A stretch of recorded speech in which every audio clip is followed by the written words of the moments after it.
नमस्कार जय जगन्नाथ। आज आपण मानक मु देखैबी मु पणस कटा तरकारी केमिति करूची तार रेसिपी आपण मान सहित शेयर करी।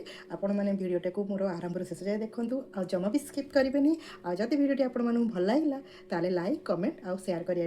आ जो माने भी मो चैनल नुआ अछंती तो जल्दी जाई सब्सक्राइब करि नियंतु। चलतु वीडियो स्टार्ट करबा। पणस तरकारी करिया पे मु गोटे मसला बनेइबी आ से मसला बनेया पे मु कोन कोन सब नेइची सेटा आपण मानक मु एपे जणेइबी।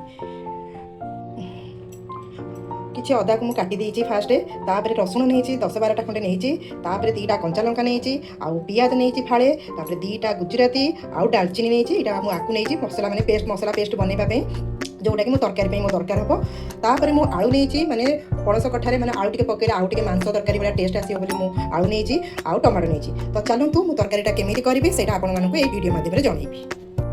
प्रथमे गोटे बेलारे गरम पानी नहीं कि से कठा को पकेली आदि किसी हलदी पकईदेली तापर मु गोटे प्रेसर से कठा को रखी से पानी देकी गोटे 2टा सीटी देदेली।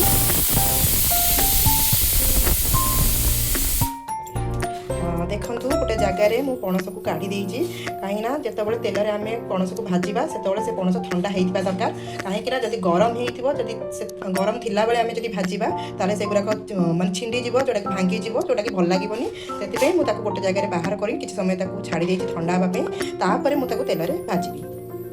देखो प्रथमे तो गोटे कड़े नहीं से सोरिष तेल पकई देती गरम हाँपाई तो तेल गरम हो गला एवं मु काटिकी रखिथिबा आलू को पकेइबी।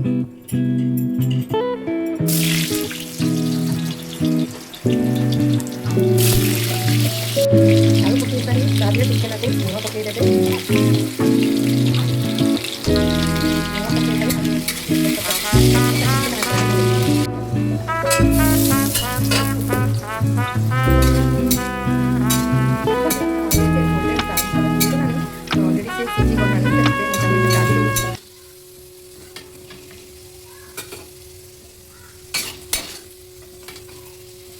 देखु आलू को मुझे काढ़ीदेली आलू को काढ़ी सारापर जो कठा को रखी ठंडा करने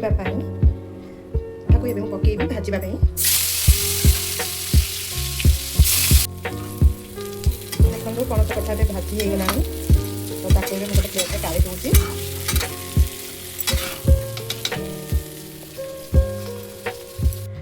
तरकारी करने कड़े फास्ट सोरिष तेल मुझे आप चाहिए रिफाइन तेल भी नहीं पारे बट तरकारीटा टे भल हाँपाई सोरिष तेल ना तरकारीटा बेस भल टेस्टी होता है से सोरिष तेल नहीं सोरिष तेल पकई सारा देखो अलरेडी गरम हो गला तापर मुझे तेजपत्र गोटे पकईली गुजराती आउ डालचीनी पकईली 2 सेकेंड करेंगे से 5-6टा खंडे गोलमरीच मुझे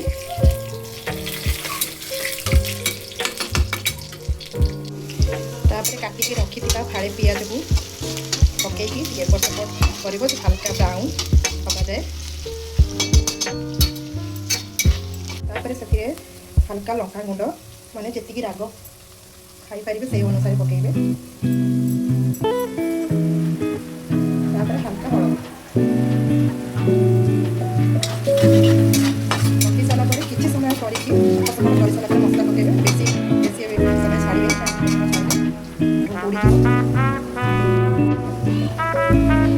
मसला जो ग्राइंडिंग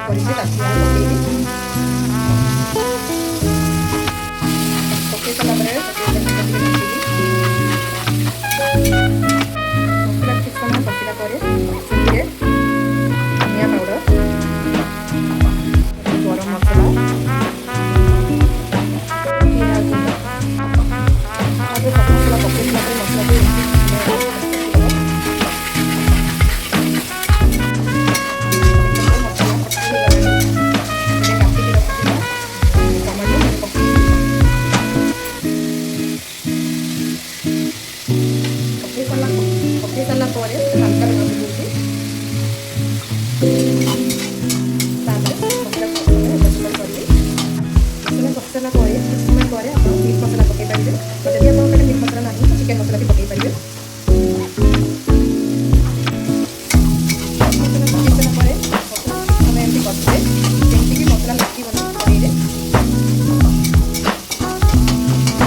ଏବେ ଭାଜିକି ରଖିଥିବା ଅଟାକୁ ପକାଇବେ।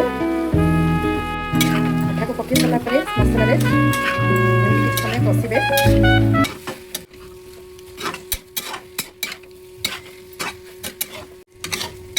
କଠାକୁ ଏମିତି 5 ରୁ 6 ମିନିଟ୍ ଯାଏ ଏମିତି ଆମେ କଷିବା।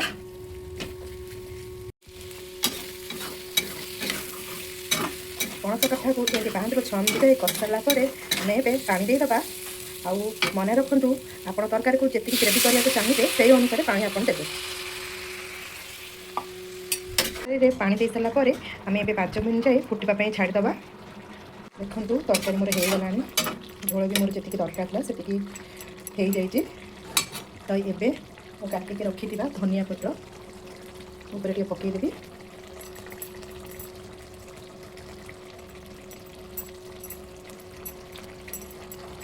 ପକାଇ ସାରିଲା ପରେ ଗ୍ୟାସ୍କୁ ବନ୍ଦ କରିକି ତାକୁ କିଛି ସମୟ ଢାଙ୍କଣାରେ ମୁଁ ଘୋଡ଼େଇଦେବି। ମୋ ରେସିପିଟା ଆପଣମାନଙ୍କୁ କେମିତି ଲାଗିଲା କମେଣ୍ଟରେ ନିଶ୍ଚୟ ଜଣାଇବେ। ରହୁଛି, ନମସ୍କାର, ଜୟ ଜଗନ୍ନାଥ।